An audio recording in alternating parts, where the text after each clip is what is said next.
Is officially episode 3 of the Wind Up podcast. The weeks are already flying by, let me tell you. Before we dive into this week's topic, I have just a quick announcement update and just some stuff about kind of where the direction of this is going in the coming weeks and months for this year. So as I was driving home, literally I was in the truck coming home. I had to go pick up a new barrel and then drop it off at the winery and came here.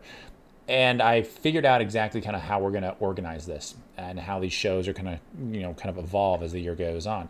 And I figured out, basically every month we're going to have kind of 4 separate themes that make up a month. The first week of every month is going to be more wine education, kind of production, talk, whether it's vineyard management in the cellar, a little bit more kind of geeky technical stuff, and we'll dive into specific, details or similar to like episode 1. It'll be more of like a top level explanation of winemaking, like in general.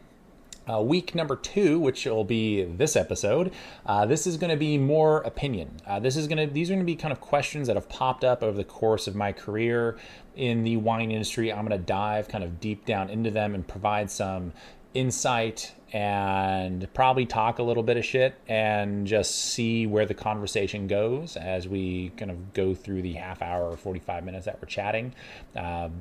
Week number 3 is going to be a tasting. I'm going to pick a region, a variety, and we're going to just sit there and kind of geek out and talk about them. I'll have some kind of materials that I'll bring up on the screen that I'll reference in the episode description as well. I am going to try and strong arm Brittany into doing a blind tasting on a third wine for me for the third week. That way you can see how much of a fool us winemakers really are. There's probably been like 3 or 4 times in my life I've like nailed a blind tasting, so that's going to be interesting to say the least. Week number 4, we are going to do more of a Q&A. Oh, I should mention, on week 3, we're going to do that live. I'm going to be streaming that live on twitch.tv. I'll make sure that we have all the information. I already have a channel all kind of set up and ready to go, so we're just going to use that one.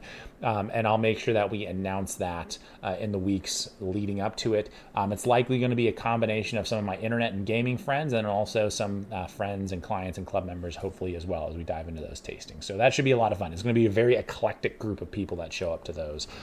It might get a little rowdy in the chat, so we'll see what happens. Anyway, so week number 4 is going to be more of a Q&A, questions that come up over the course of this podcast, whether it's in the comments section, whether it's in tastings that I'm hosting out at the winery. It's going to be more of kind of a boom, boom, boom, boom, boom, like 3 to 5 topics that we're going to cover in basically like 10-minute or so spurts. That way we can cover like a few things, just kind of rapid fire. It's kind of like the lightning round. At that time, I'm also going to try and address anything that I might have gotten wrong.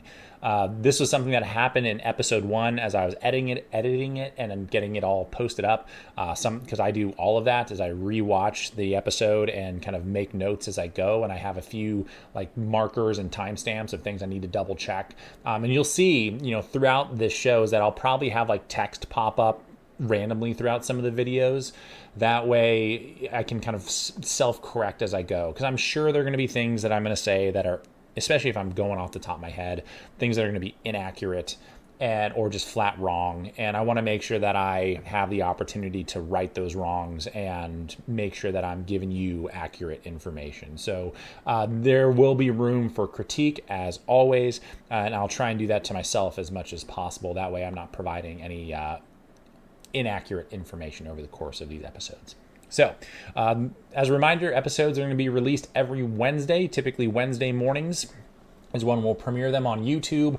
We are going to start, I'm looking into how we're going to upload them to a typical, kind of podcast, whether it's, the Apple Podcasts or Spotify or whatever the case may be. I'm going to kind of figure out what all of that entails, hopefully by the end of February. That way we can have this available just in audio format as well, not just the video format that we're currently doing through YouTube. So those are the updates.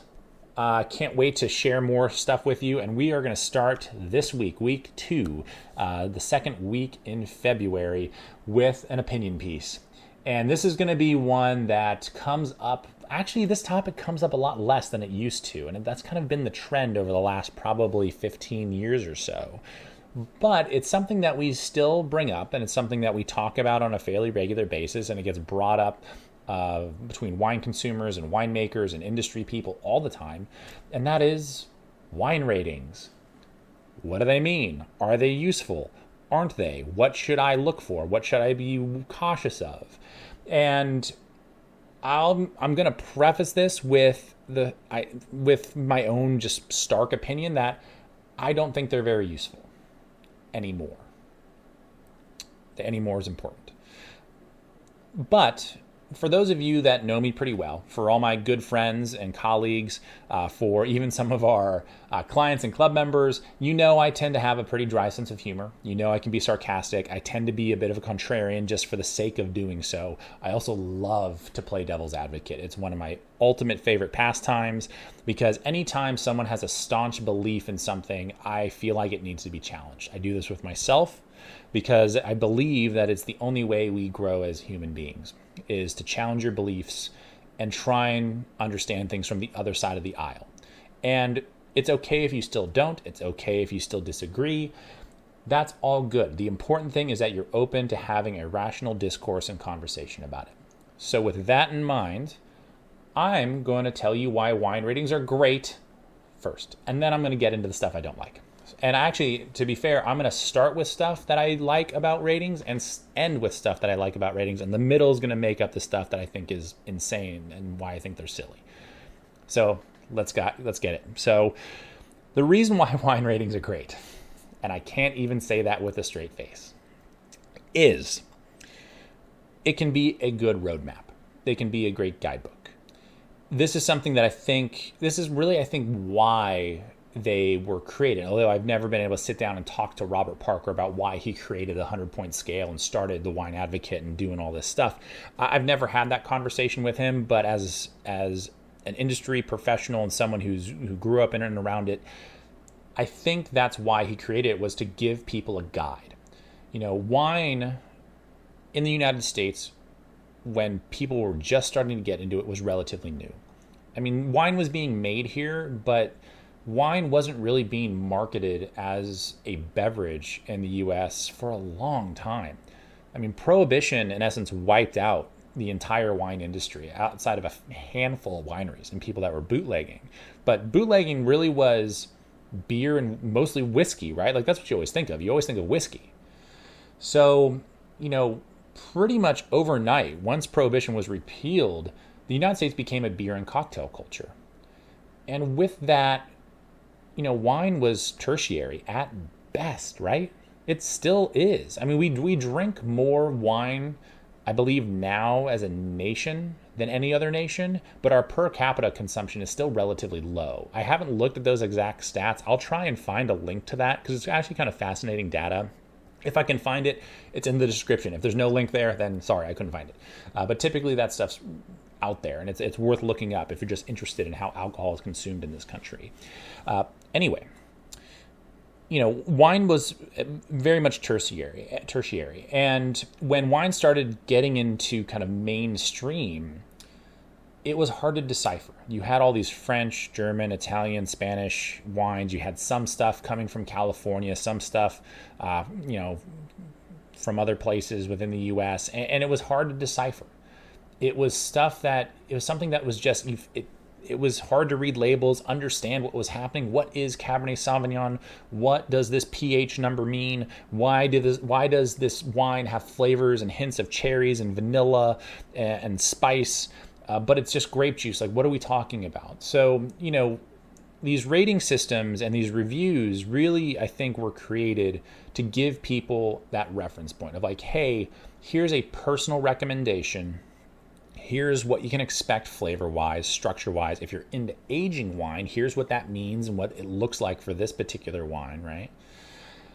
And it took off. You know, there's a reason why everyone has kind of created their own scale of ratings. I mean, there's so many people and publications you can send your wine into, you know, over the course of the years to get your wine to review. There's so many competitions. There's so many ways to go about it now. But the most important thing is that you use it as a guidebook. And I'd almost say like ignore the number. Don't worry if it's in the 80s or the 90s or the 70s even. Because let's say you're reading the Wine Spectator. Actually, this is kind of cool. I got to show you this. Intermission. This is why this is important and why I wanted to talk about this.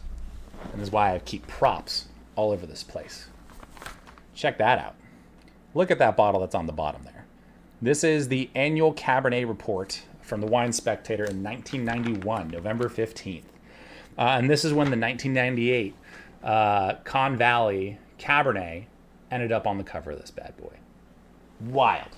Just wild stuff. So this is going to come into perspective here shortly.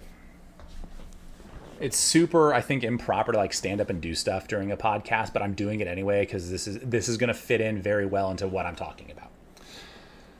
So things like that old Wine Spectator, and some of the articles in that are fabulous, by the way, from the early, they're great.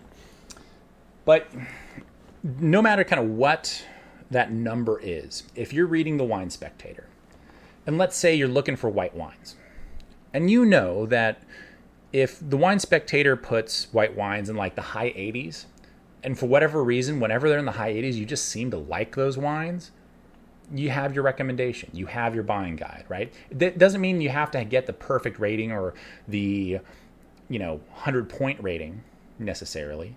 It just means you have a guidebook. And if you know that high 80s for white wine from Spectator, those you tend to like those, boom, you've got your source and you can run with it.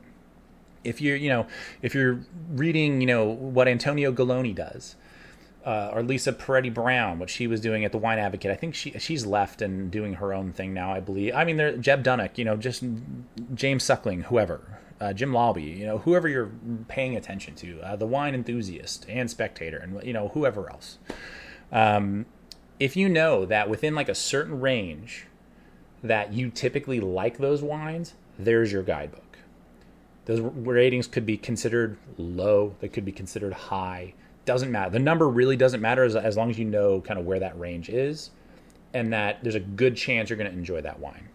And that's where kind of the personal recommendation of wine ratings comes in. And that's where I think wine ratings can be valuable in today's world. Now, I'm going to segue to why I don't like them. Because I think that's kind of it's very finite in my opinion. It's very, very finite. And sometimes they're interesting to read, but other than that, I mean, here's the deal. This is probably my number one thing about why I don't like wine ratings. Is because they're not objective. If the 100-point scale was truly objective and everyone was doing deductive wine tasting the same way, all wines would be rated the same from every publication, right? I would be able to submit my Merlot, which I never have, by the way. None of my wines have ever been rated or reviewed.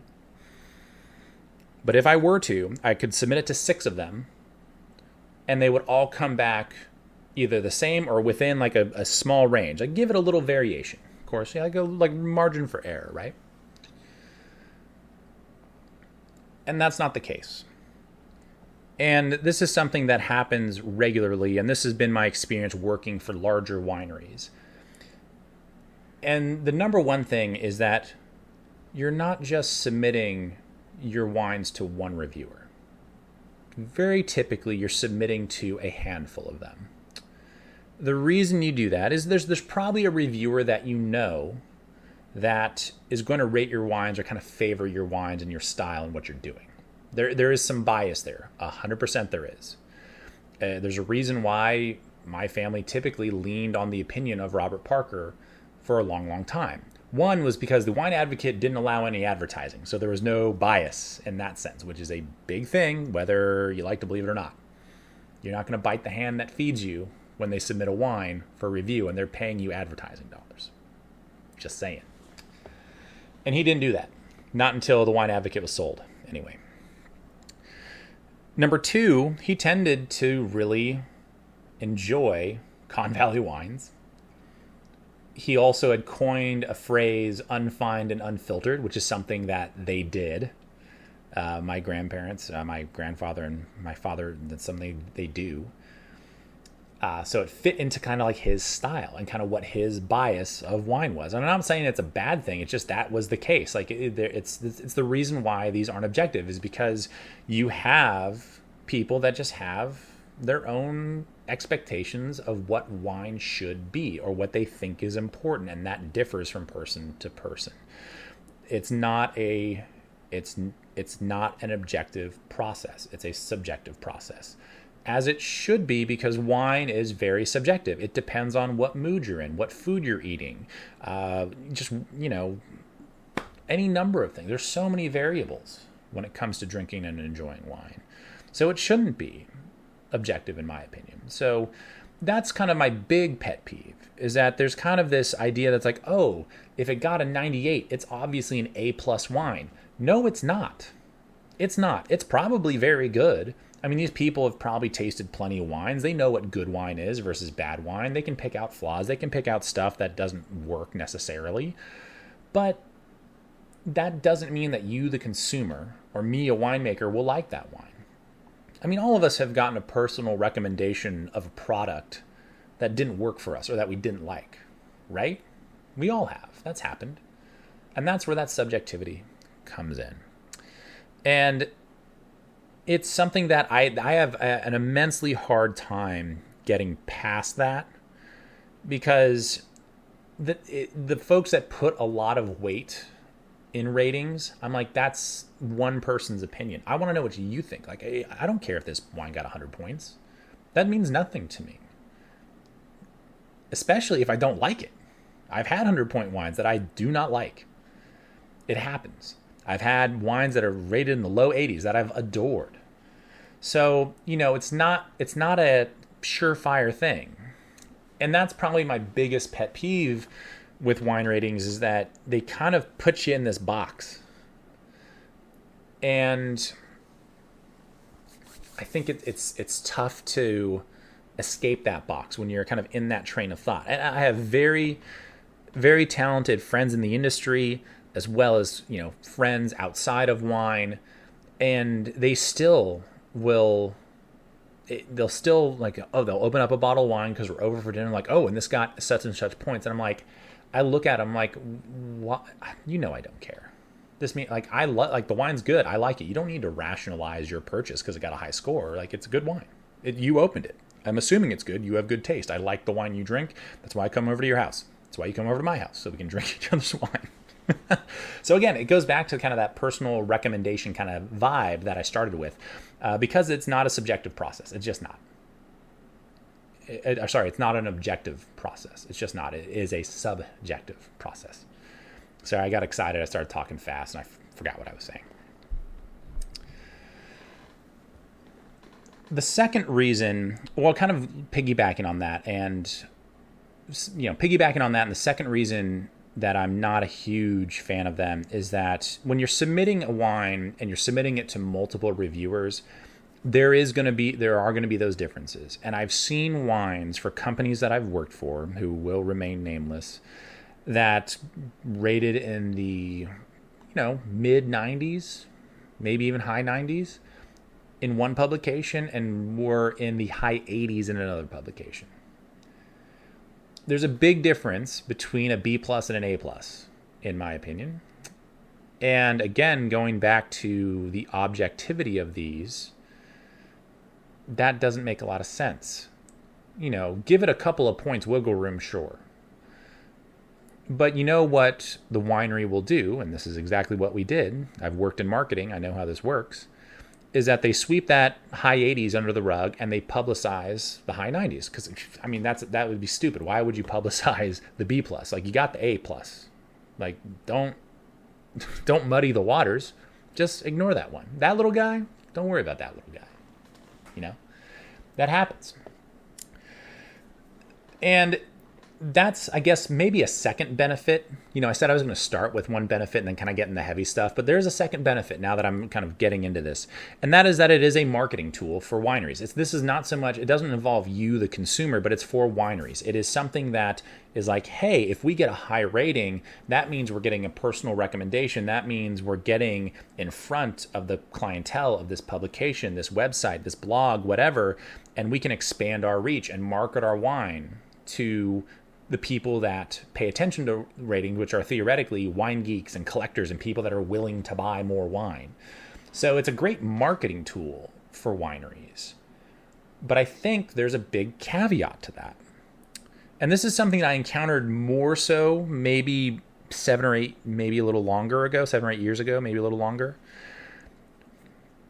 And this was kind of problem number 2 that I had with rating, is that once you start playing the ratings game, you don't have to keep playing it, but it does become something that people expect. I've seen it happen. And more specifically, when you get that high rating and then a year or 2 later you get a low rating on the same wine and people say, oh, you know what, I guess it's not as good as it used to be, so I'm going to skip this vintage. And it gives your clients an excuse not to buy your wine. I've seen it happen. This might be a point of contention for some people, but I've seen this happen with brands that I've worked for. And like I said, this is something that happened much more frequently years ago. It's less frequent now because I do believe truly that the importance of ratings has diminished over time because more and more people are willing to trust their taste buds.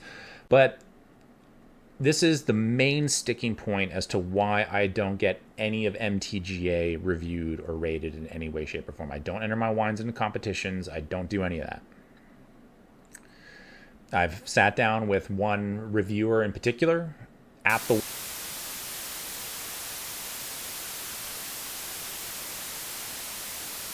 shop. He asked if I'd pour some wine for him. I said, I'd love to, but I just want your honest opinion. I prefer that you don't publish any, ratings or reviews. And he was very nice about it. It was very simply like, it's all good. We don't have to try them then. I was like, all right, cool. No harm, no foul. Because I didn't want to let go of control of the marketing of my own brand. Granted, my marketing is rocky, right? We got the website, the social media, we got this, as an avenue now. I'm doing, some oddball stuff for sure. But once you lose that grip on your brand identity and you give it to somebody else and you get that low rating one year instead of the high ones you've been getting, it's like, that's a tough pill to swallow. It's a tough pill to swallow. And that's a big reason why I don't want to take that risk. I don't want to submit my wine to something that they could perform really, really well in, and then for whatever reason the next year they perform really, really poorly. I've seen it happen, and it sucks. And it's like it's not like it's a super tough hill to climb out of, but because as a winery, you just don't publish any of that in your collateral. You don't put it on your website. You don't put it, in your tasting notes. You just kind of brush it under the rug. But when you get the high rating, you publicize it because it's exciting and you got the big number. There are some people that publish everything, and I think they're crazy for doing so. But that's their decision with their brand and how they want to market it. I get that. But I think it's much more beneficial to tell your story the way you want to tell it rather than rely on an independent source who may or may not give you good feedback. I mean, granted, I think there's one wine in like recent history that was rated like really low, like in the 50s or the 60s. It was a total anomaly. And I think they did it kind of more just for fun than anything else. I can't remember what it was. But typically you don't see anything below like the low 80s, right? Like every once in a while you see something in the 70s, you're like, whew, that was rough. But you don't go below that typically. It's more or less a 30-point scale at best, if not a 15-point scale, more often than not. But yeah, so the lack of control of marketing is a big point of contention for me. And I've yet to talk to somebody. I'm sure there's someone, if you get the 100-point rating, I mean, you're made in the shade. That's the thing. And even though those are more common now, they're still very tough to achieve. And there's no guarantee of it. I've worked with people that are like, we're trying to get 100-point wine. We're hiring this consultant. We're bringing on this people. We're using these barrels. We are trying to make 100-point wine. Which brings me to my next point and kind of going back towards kind of the bias side of things. And that it goes back to kind of that unfined, unfiltered comment of Robert Parker. All of a sudden, that became a thing. That became a trend. And now you had wineries catering to Parker to make a wine that would rate well. It's a thing. And why wouldn't it be? If there's a major marketing trend, look at rosé over the last 10 years. How popular has rosé gotten in the last 10 years? You're telling me you're not going to, as an established winery and a brand, you're not going to make a little bit of rosé and try and jump on the bandwagon? Of course you are. There are almost entire aisles in the grocery store dedicated to rosé right now. Why wouldn't you jump on that trend? It's an easy buck. But it creates and leans into that bias of that reviewer. Because now if you change your wine style and your order of operations to make sure that you can do things unfined and unfiltered, it's different than what it was before. Because you're catering to a certain person's palate. Again, their preferences. Again, I've never talked to Mr. Parker about any of this. I'm kind of talking shit, but he's kind of the OG when it comes to this 100-point scale thing, so he's who I'm probably going to mention the most. I mean him no ill will, but it's a good example, in my opinion. Again, these can always be great guidebooks and great resources. Don't forget that. So, I think the other winery side of things, and I've had a couple of winemakers tell me this, is that it's a good measuring stick. Ratings are a good measuring stick against your competitive set. If you're a decent business, you know who your competitors are, and you know kind of where you're wanting to measure up and stylistically or size or whatever, where you want to be, what realm you want to be playing in.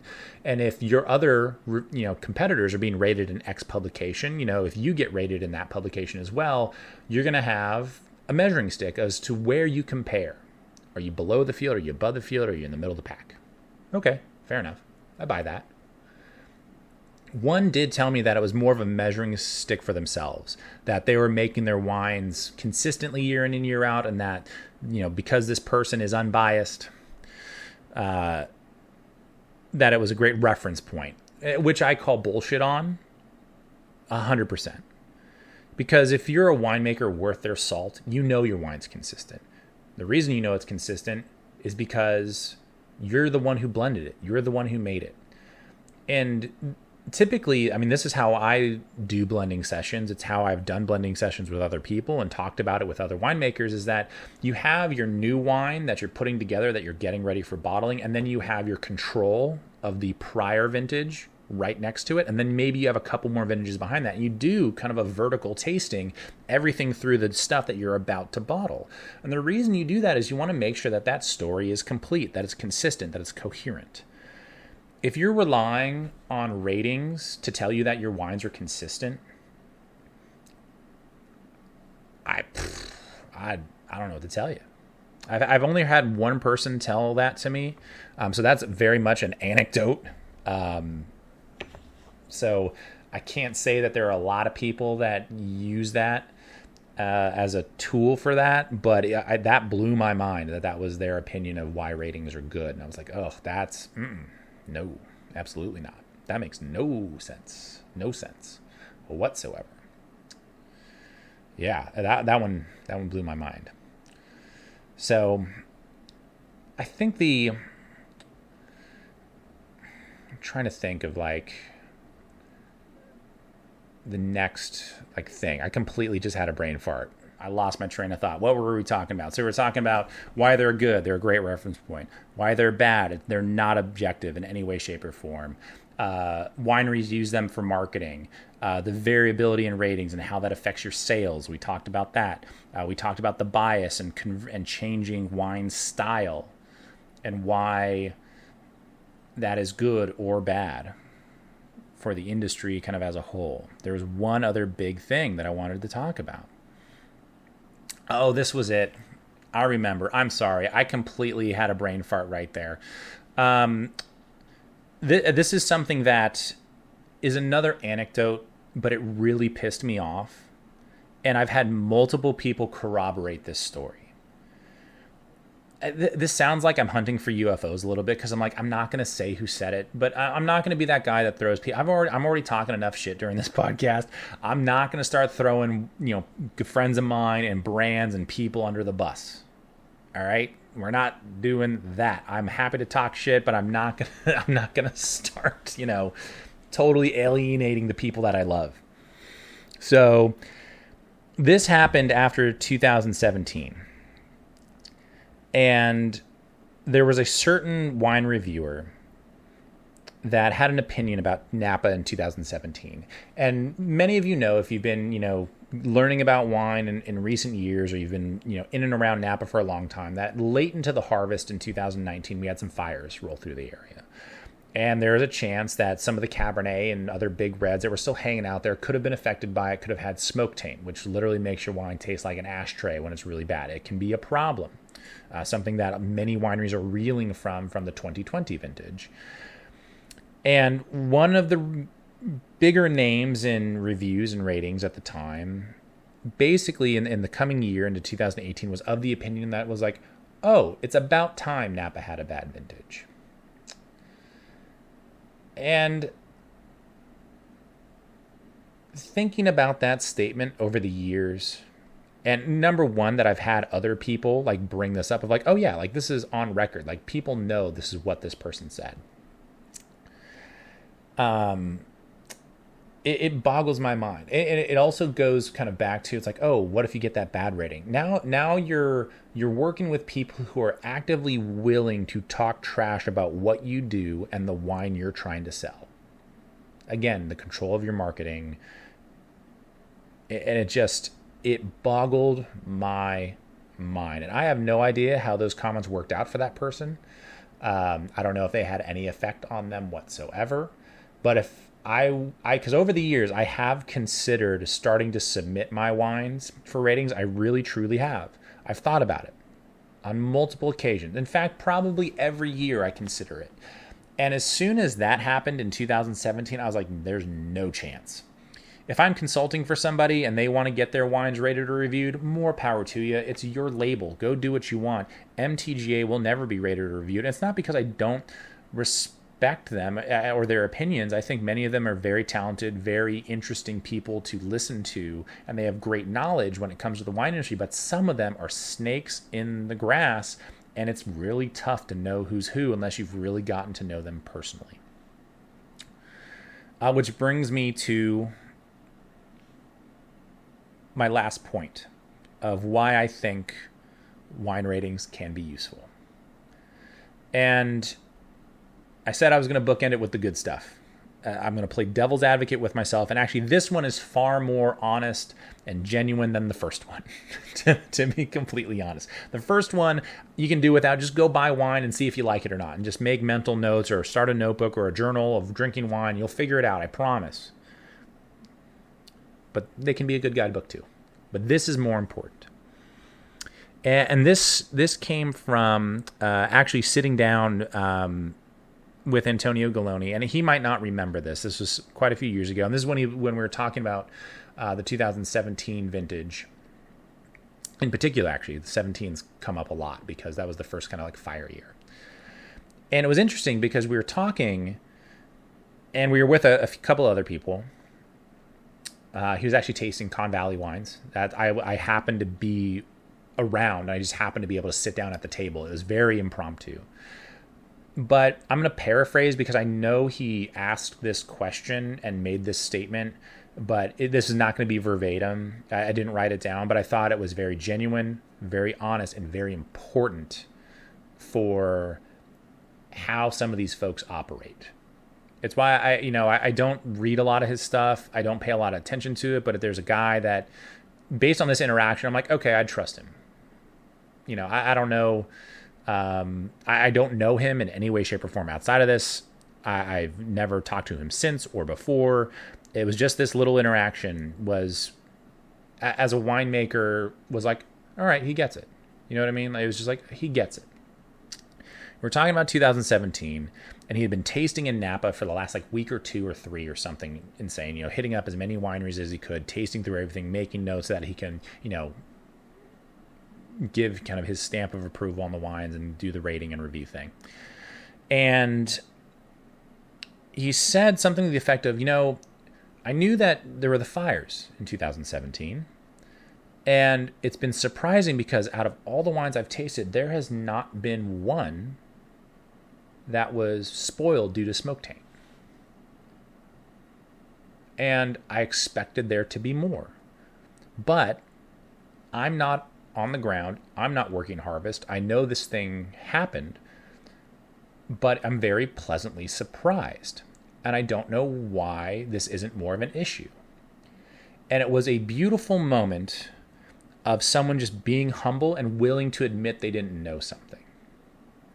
And I think, you know, as much as I like to talk shit about these publications and the rating system in general, I do believe there's a lot of very genuine, honest people that are just, they're making a living. They found a cool niche. They're wine geeks. They love it.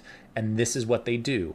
And they want to, they're constantly on the quest to learn more. Like many of us. You know, that's one of the reasons why I started this podcast, was to talk about some of these things, do some of my own research and bring that information forward, challenge some of my own beliefs, and hopefully learn something. Or even if I disagree with it, just agree to disagree and move on to the next thing, you know? So I want to end with that, is that there is a very positive, or there can be a very positive thing that you garner from some of these folks, and that is the knowledge that they have, right? Like that's an old business adage, right? You always surround yourself with people that are smarter than you, right? You can't be an expert at everything. Very few people can do that. It's important that you have people around you that are more successful and more talented, whatever that may mean to you, than you. Whether it's your friends, your coworkers, whatever, your employees. Surround yourself with people that know more than you do, because you're going to learn something and you're going to get better at what you do. And that's how you get better, is you work with people that are better, smarter, stronger, faster, you know, whatever. So I hope that that didn't come off too harsh. I don't know if all these like opinion pieces are going to be quite this feisty. Maybe this, I don't know. It seems feisty. I don't really think I've seen a lot of, you know, podcasts and wine, and some of them are kind of more technical and like home brewing or just like strict winemaking, manufacturing. Others are a little bit more salesy, like we work for this company and I'm going to talk about these wines. And by the way, here's the 6-pack you can buy or whatever. And I really want this to be kind of an open and honest forum. And I hope that this first kind of opinion episode of wine ratings, why I think they are silly and why I don't use them and why I don't think people should to the extent that they do. But that being said, there are still some shining stars out there that are worth looking at. And there are some good things that you can, like most things, you can garner some good from it. So even if I don't agree with it, even if I think wine ratings are silly, I know they're important to some people. And if they're important to you, more power to you. We will agree to disagree. That's been episode 3. I hope you enjoy it. We will be back next week with a tasting. I don't know what I'm going to do yet. I have a couple of options in terms of the wines that I want to kind of present for this first tasting. And it's going to be live on Twitch. The link to that Twitch channel is going to be down below. We're going to be doing it live in the evening. It's likely going to be around 5 or 6 o'clock Pacific time. I'm going to announce all of this stuff on Twitter as well as on our social media channels. This will also be in the newsletter that we're sending out for our winter wine releases in February. So there's going to be a lot more information kind of coming your way on the structure and how we're doing things and what we're doing. Of course, any questions that you have, leave them down in the comments below. I'm going to be answering those during the Q&As during the last week of every month. If there are any other topics that you would suggest, things that you want to know more about in the world of wine, whether it's specific kind of technical stuff or just my opinion on things, I'm, as you hopefully can tell now, I'm happy to give it. So thank you so much for tuning in to episode 3. We will catch you next time.